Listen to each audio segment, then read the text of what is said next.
welcome to the show. Let's get right to it with the breaking news. Congressman Darrell Issa from House Judiciary, along with New York Post columnist Jon Levine. Gentlemen, thanks so much for joining us tonight. First to you, Congressman, your take that the Justice Department reportedly has enough evidence to charge Hunter Biden with tax crimes and a gun purchase crime?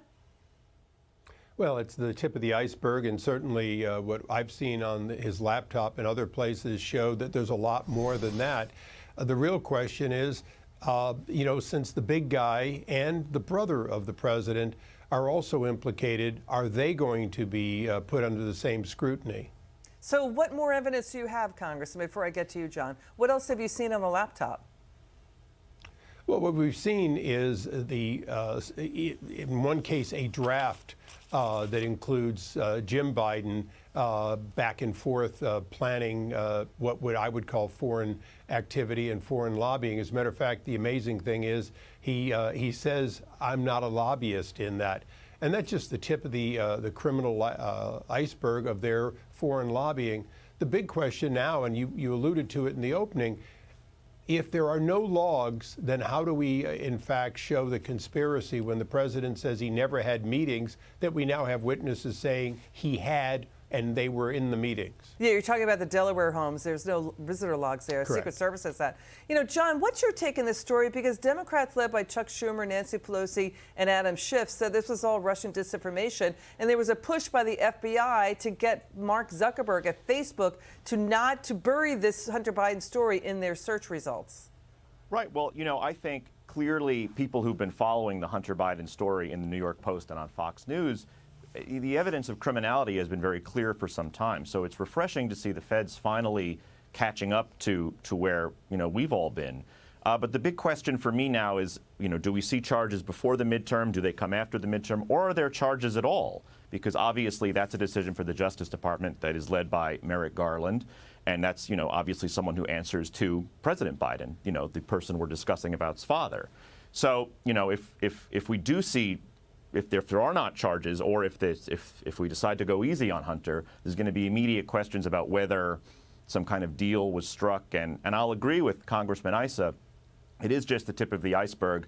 I was surprised that we didn't see more on foreign lobbying and potentially whether he failures to register under the Foreign Agent Registration Act. Yeah, so to what John is saying, Congressman, we don't see charges over money laundering and foreign lobbying violations, despite lots of evidence Hunter Biden lobbied the State Department during the Obama White House on behalf of his overseas clients. And House GP oversight, they plan to use subpoena power, House Republicans too, on the Biden family deal-making, including trying to sell U.S. natural gas reserves to China out of 5 U.S. states. I mean, Tony Bobulinski told Tucker Carlson that Biden's expected to make, quote, billions of dollars on their deals with China.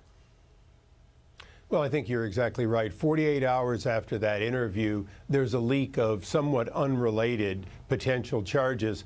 But I'm quite frankly will be shocked if they do any indictment before the midterms.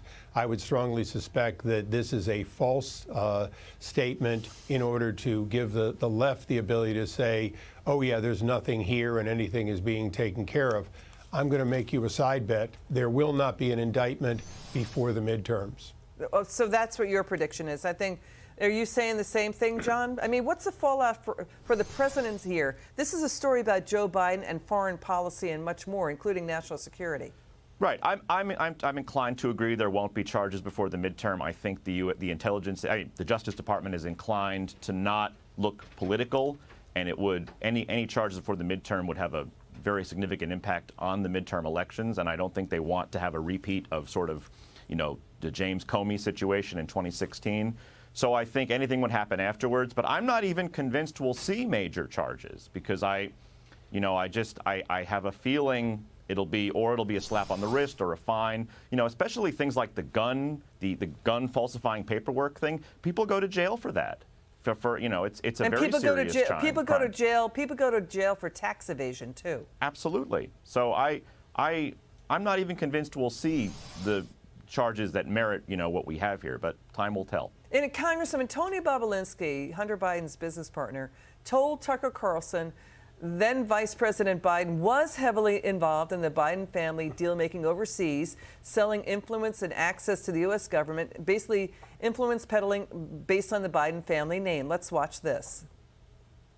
There are hundreds of data points that Joe Biden was acting in a capitalistic term, I would say the chairman. He's a figurehead. He shows up at meetings, shakes hands, advises, has faith in his team. Effectively, that was Joe Biden's role in the Biden family business ventures and around the world.